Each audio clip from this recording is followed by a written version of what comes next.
Hi ನಮಸ್ಕಾರ ಎಲ್ರಿಗೂ. ನಾನಿವತ್ತು ಕ್ರಿಸ್ಪಿಯಾಗಿರೋವಂಥ ಆಲೂ 65 ಹೇಗೆ ಮಾಡೋದು ಅಂತ ನಿಮಗೆ ಹೇಳ್ಕೊಡ್ತಾ ಇದ್ದೀನಿ. ಈಗ ನಾನು ಇಲ್ಲಿ 4 ಆಲೂಗೆಡ್ಡೆನ ತಗೊಂಡಿದ್ದೀನಿ. ಇದನ್ನು ಸಿಪ್ಪೆ ತೆಗಿಬೇಕು ಮೊದಲಿಗೆ. ನಂತರ ಇದನ್ನು ತುರ್ಕೋಬೇಕು. ನಂತರ ಇದನ್ನು ನೀರಲ್ಲಿ ಚೆನ್ನಾಗಿ ವಾಶ್ ಮಾಡಬೇಕು. ಈಗ ಇದಕ್ಕೆ ನಾನಿಲ್ಲಿ 1 ಸ್ಪೂನು ಜಿಂಜರ್ ಗಾರ್ಲಿಕ್ ಪೇಸ್ಟ್ ಹಾಕ್ಕೊಂಡಿದ್ದೀನಿ. ಮತ್ತು ಇಲ್ಲಿ ರುಚಿಗೆ ತಕ್ಕಷ್ಟು ಉಪ್ಪನ್ನು ಹಾಕ್ಕೊಂಡಿದ್ದೀನಿ. ಮತ್ತು ಇಲ್ಲಿ ರೆಡ್ ಚಿಲ್ಲಿ ಪೌಡರ್ ಹಾಕ್ಕೊಂಡಿದ್ದೀನಿ. ಹಾಗೆ ಪೆಪ್ಪರ್ ಪೌಡರ್, ಹಾಗೆ ಇಲ್ಲಿ ಸ್ವಲ್ಪ ಕರ್ಬೇವಿನ ಸೊಪ್ಪನ್ನು ಹಾಕ್ಕೊಂಡಿದ್ದೀನಿ. ಮತ್ತು 4 ಟೇಬಲ್ ಸ್ಪೂನ್ ಕಾರ್ನ್ಫ್ಲೋರ್ ಮತ್ತು 4 ಟೇಬಲ್ ಸ್ಪೂನ್ ಮೈದಾ ಹಿಟ್ಟನ್ನು ಹಾಕ್ಕೊಂಡಿದ್ದೀನಿ. ಇದನ್ನು ನೀರು ಹಾಕ್ಕೊಳ್ದೇ ಇದನ್ನು ಚೆನ್ನಾಗಿ ಕಲಿಸ್ಕೋಬೇಕು. ಈ ಹದಕ್ಕೆ ಬರೋ ರೀತಿ ಕಲಿಸ್ಕೋಬೇಕು. ಈಗ ಇದು ರೆಡಿ ಆಗಿದೆ. ಈಗ ಎಣ್ಣೆ ಕಾದಾದಮೇಲೆ ಬಾಣಲಿಯಲ್ಲಿ ಚಿಕ್ಕದಾದ ಉಂಡೆಗಳನ್ನಾಗಿ ಮಾಡ್ಕೊಂಡು ಇದನ್ನು ಎಣ್ಣೆಗೆ ಹಾಕ್ಕೋಬೇಕು.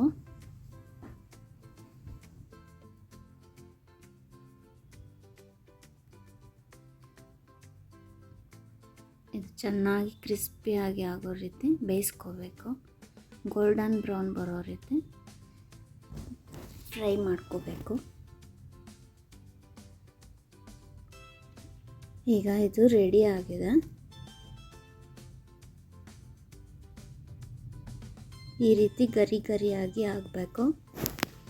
ಈಗ ಇನ್ನೊಂದು ಪ್ಯಾನ್ ತಗೊಂಡು ಅದಕ್ಕೆ ಒಂದು 5 ಟೇಬಲ್ ಸ್ಪೂನ್ ಆಗೋಷ್ಟು ಎಣ್ಣೆ ಹಾಕ್ಕೊಂಡು ಒಂದು ಈರುಳ್ಳಿನ ಸಣ್ಣದಾಗಿ ಹೆಚ್ಚಿ ಇದನ್ನ ಫ್ರೈ ಮಾಡ್ಕೋಬೇಕು. ಹಾಗೆ ಇಲ್ಲಿ ನಾನಿಲ್ಲಿ ಕರ್ಬೇವಿನ ಸೊಪ್ಪನ್ನು ಹಾಕ್ಕೊಂಡಿದ್ದೀನಿ.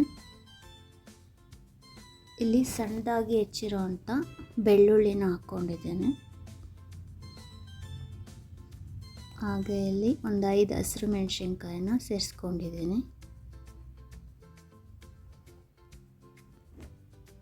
ಇದು ಚೆನ್ನಾಗಿ ಫ್ರೈ ಆದಮೇಲೆ ಇದಕ್ಕೆ ಕಾಶ್ಮೀರಿ ರೆಡ್ ಚಿಲ್ಲಿ ಪೌಡರ್ ಮತ್ತು ಪೆಪ್ಪರ್ ಪೌಡರನ್ನು ಹಾಕ್ಕೊಂಡಿದ್ದೀನಿ. ಒಂದು ಅರ್ಧ ಕಪ್ ಆಗುವಷ್ಟು ಮೊಸರು ಹಾಕ್ಕೋಬೇಕು. ಇದಕ್ಕೆ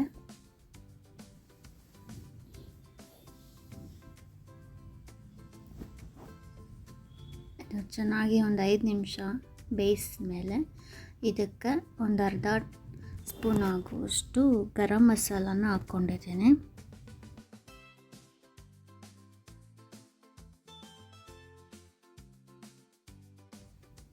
ಇದನ್ನು ಈಗ ಒಂದು 5 ನಿಮಿಷ ಫ್ರೈ ಮಾಡ್ಕೋಬೇಕು.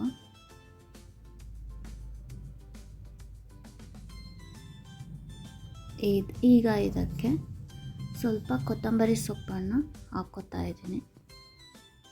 ಇಷ್ಟು ಮಾಡಿದ್ರೆ ಕ್ರಿಸ್ಪಿಯಾಗಿರೋವಂಥ ಆಲೂ 65 ರೆಡಿ ಆಗುತ್ತೆ. ನಿಮಗೆ ಈ ವಿಡಿಯೋ ಇಷ್ಟ ಆದರೆ ಪ್ಲೀಸ್ ಈ ವಿಡಿಯೋಗೆ ಒಂದು ಲೈಕ್ ಮಾಡಿ, ಹಾಗೆ ನನ್ನ ಚಾನಲ್ನ ಸಬ್ಸ್ಕ್ರೈಬ್ ಮಾಡಿ.